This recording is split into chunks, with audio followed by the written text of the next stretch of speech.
Ya, kita harus selesaikan secara hukum. Demikian kali, Mbak. Baik, Pak Aris. Aduh, memang pengacara Pak Jokowi ini nggak punya hati ya.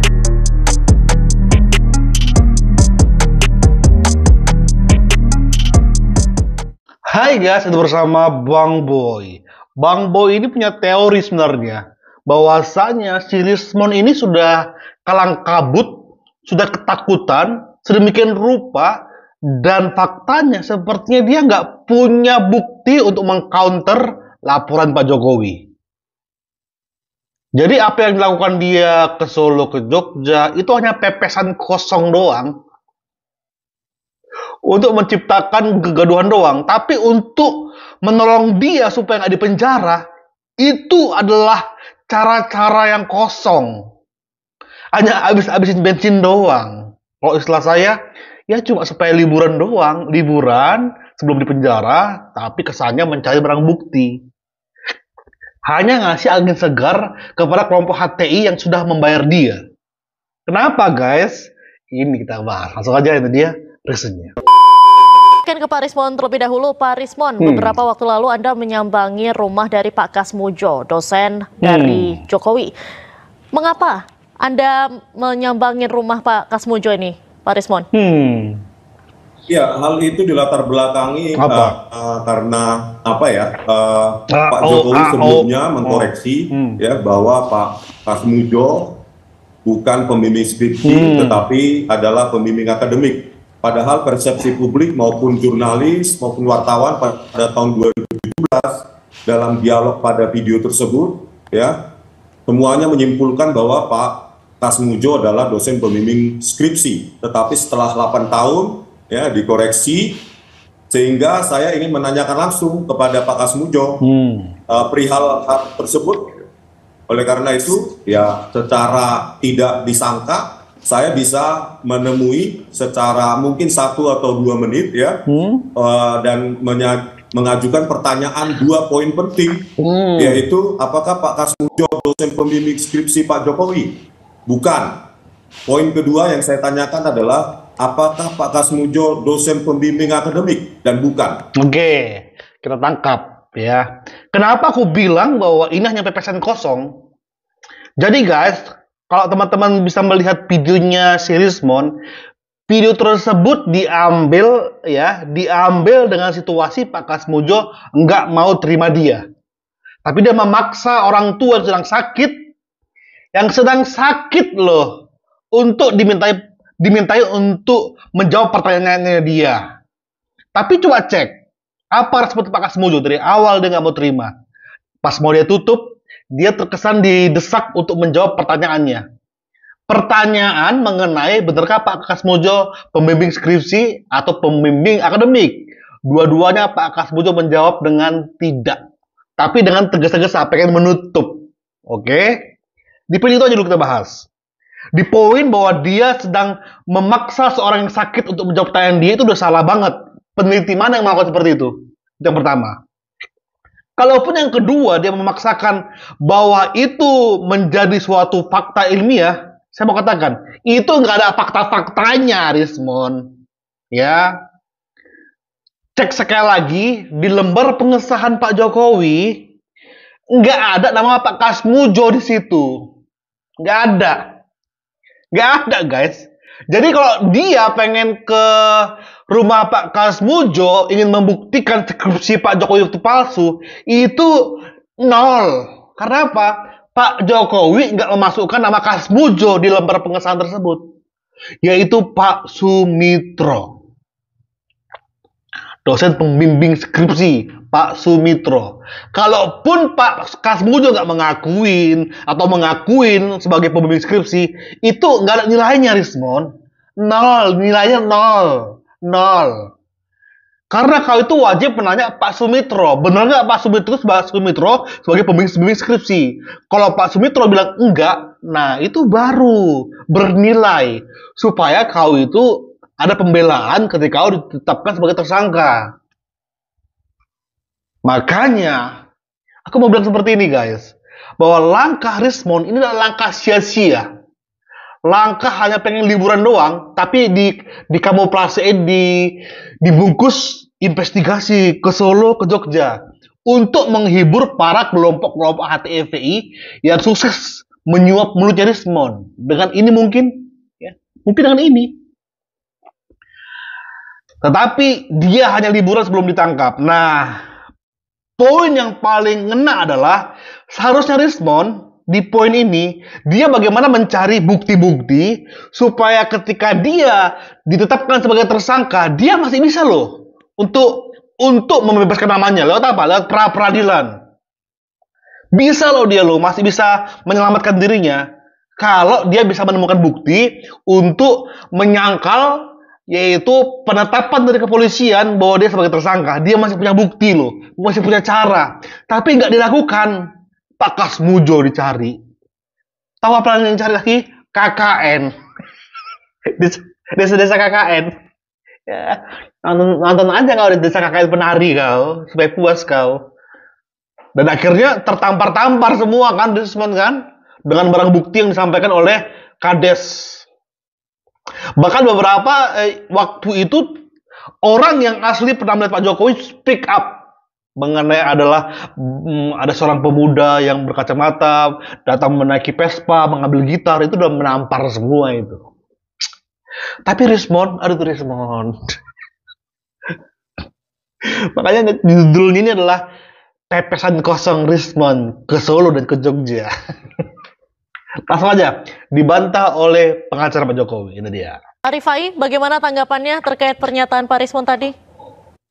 Ya, pertama saya sendiri tidak mengikuti langsung ya apa yang dilakukan Pak Rismon terkait apa di video yang ditayangkan. Tapi kalau saya lihat ya menurut saya juga tidak bisa diuji keabsahannya keterangan orang yang sedang sakit, apalagi keterangan dari istri itu bersifat sekunder ya. Jadi keterangan-keterangan yang di luar persidangan itu tidak memiliki nilai karena tidak dibawa sumpah dan apa namanya itu semua tidak akan menjadi pengaruh dalam proses penyidikan. Ya, tapi yang kedua satu lagi saya menjadi agak bingung juga nih ya karena pertama kan kita mempersoalkan terkait kepalsuan ijazah. Nah sekarang kok seolah-olah menjadi seperti auditor dikti nih melihat persyaratan perkuliahan seseorang ya sampai ada ke desa KKN dan segala macam. Tapi saya berpikir positif aja lah itu untuk kepentingan pembelaan mungkin nanti di sidang gitu ya. Kalau di sisi lain silakan saja ya nanti apa temuannya bawa saja ke sidang biar nanti hakim akan mendengar kedua belah pihak ya dari apa yang disajikan oleh jaksa termasuk dari pihak kami termasuk juga nanti apa yang diperoleh dari teman-teman. Tapi menurut saya adalah saya tidak mau ikut gendang ini karena tidak akan pernah selesai, Mbak ya. Sekarang kita justru tadi juga sudah kita konvers, kita ingin ini dituntaskan. Ya, dan kalau memang ada hal yang dianggap ini minor dan ingin menjadi satu argumentasi pembelaan, monggo dibawa saja ke sidang nanti biar hakim yang menilai. Tapi menurut saya ini harus ada kepastian, ya tidak bisa juga ini terus berlarut semakin gaduh dan menurut saya kita harus selesaikan secara hukum. Demikian kali, Mbak. Baik, Pak Aris. Aduh, memang pengacara Pak Jokowi ini nggak punya hati ya. Orang lagi menyelidiki. Orang lagi habis ongkos bensin ya, habis juga waktu kesana kemari ditolak kesana kemari ketika ke desa KKN mendapatkan tai kebukanya dia, baru ketika ngomong depan publik malah dianggap sepele. Kasian banget si Rismon ini, Rismon, kasian sekali kau. Nggak dianggap, apalagi kita selesaikan di pengadilan. Itu kan selalu perkataan dari pengacara Pak Jokowi. Kalian tahu nggak, selesaikan di pengadilan berarti harus ada tersangka. Kan tega banget ini sebenarnya. Tega banget nih, harus ada tersangka ya, berarti Rismon pakai baju oranye dulu dong. Mon, sehat mental bukan Mon? Apa kan? Aman kan? Udah kau siapkan tabungan untuk istrimu selama kau di penjara kan? Jangan nanti malah takutnya entah selingkuh nanti kan karena nggak dinafkahi sama kau. Udah kau siapin kan uang untuk anakmu mungkin untuk istrimu kan Mon? Aman kan Mon? Langsung aja. Apa pendapat Rismon? Karena terakhir kita akan tutup dengan ini nanti kita bahas dia.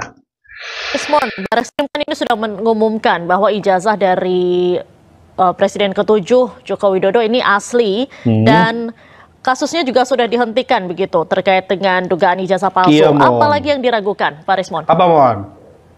Iya, apa yang disimpulkan oleh Dipidum adalah ya atau Barreskrim itu kan hanya uji keidentikan. Lalu saya bilang bahwa uji keidentikan itu tidak menjawab keaslian. Bahkan usia kertas, jenis kertas, usia tinta, jenis tinta juga tidak terjawab di situ, tidak dikunci. Bagaimana kita bisa menguji sebuah objek ya identik dengan objek referensi, tetapi objek referensinya juga tidak diuji keidentikannya. Usia kertas apakah benar tahun 1980-an? Terutama apa yang kita tekankan seringkali adalah lembar pengesahan skripsi yang sangat modern, yang tidak ada teknologinya tahun 1985, itu juga hanya dijelaskan oleh Dirtipidum dengan indera perasa. Makanya ditantang sama Joshua kau mengenai font kau maksudmu kan? Mengenai font kau berdebat sama Joshua Sinambela, dia punya bukti banget. Masalahnya dia itu nggak mau itu dipublish waktu pertemuan kami kemarin. Nanti di persidangan katanya.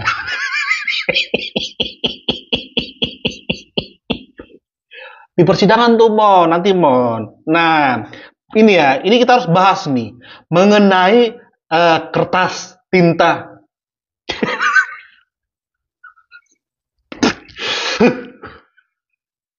Mon, kertas tinta itu nggak bisa juga membuktikan itu asli atau tidak. Apa? Kertas sama tinta itu kan membuktikan tahu itu bahan dari mana. Dan usianya berapa tahun. Untuk membuktikan itu asli atau tidak itu nggak bisa. Emang kalau terdeteksi tinta ini, kertas ini di tahun 80. Lah, lalu kenapa tahun 80 bisa membuktikan itu asli itu gimana? Nggak bisa kan? Makanya udah bener lah untuk membuktikan itu asli atau tidak itu hanya UGM yang bisa ngomong itu, Rismon. Polisi pun nggak berhak ngomong itu asli atau enggak atau palsu. Nah, kalau polisi aja nggak berani mengatakan itu asli atau palsu, kok kau berani mengatakan itu fake, itu asli? Nggak bisa, Rismon. Jangan kau paksakan. Karena memang keahlian itu ternyata 0 kata orang, nggak kata-kataku. Kata ahli sesungguhnya kemampuan itu 0 ternyata, Rismon. Ku tanya lo kayak gitu, guys. Sebenarnya si Rismon ini melacurkan kepintarannya atau ilmu pengetahuan, atau memang dia kosong, tapi dia punya pemahaman istilah-istilah sehingga seolah-olah yang mendengarkan tuh kayak terpengaruh. Ternyata benar, guys. Ini cuma kosong otaknya mengenai forensik, ya. Tapi dia punya tahu tentang istilah-istilah yang akan merumbutkan pikiran orang-orang awam, sehingga orang-orang awam akan mengatakan bener ya, padahal enggak. Makanya kita sampai satu kesimpulan di video ini, Rismon, aku kasih tau sama kau ya, cari cara supaya bisa menggugurkan status tersangkamu nanti. Pak Kasmujo itu nggak akan bisa menyelamatkan kau. Kenapa? Karena nama Pak Kasmujo memang dari awal tuh nggak dimasukkan di lembar pengesahan sebagai pembimbing skripsi. Nggak ada. Kalau ada, baru kau bisa mengecek itu sepuasmu. Tapi karena namanya Pak Sumitro, penelitianmu ke Pak Kasmujo itu nilainya 0. Ya, kau hanya mendapatkan tai di situ. Makanya kalau kau punya nyali, cecer dong Pak Sumitro, bener nggak? Lalu ada yang bilang kan, kalau nggak salah Pak Sumitro kan sudah meninggal, Bang. Nah, ya gimana caranya? Cari. Atau entah mau potong dulu ke lehermu supaya kamu bijaksana untuk mempertanyakan hal itu. Kita nggak tahu kan. Sebetulnya udah kalang kabut untuk nanya Pak Sumitro, disusul ke alam baka sana untuk nanya hal demikian. Nah, pas balik nggak bisa lagi. Makanya Rismon, udahlah, nggak ada jalan lain selain kau menerima statusmu. Udah lagi, kau mau minta damai pun Pak Jokowi maafkan, tapi kau tetap di penjara. Udahlah. Sekarang adalah lebih pilih tempat-tempat yang baik. Ke Bali kah sama istrimu? Sebelum kau di penjara, Rismon. Sebelum kau ditangkap, ya Rismonnya. Itu saran dari saya. Karena kalau kau ke Solo, ke Jogja, ke Klaten, ke Sleman, 0 nilainya. Thank you guys. Bye-bye.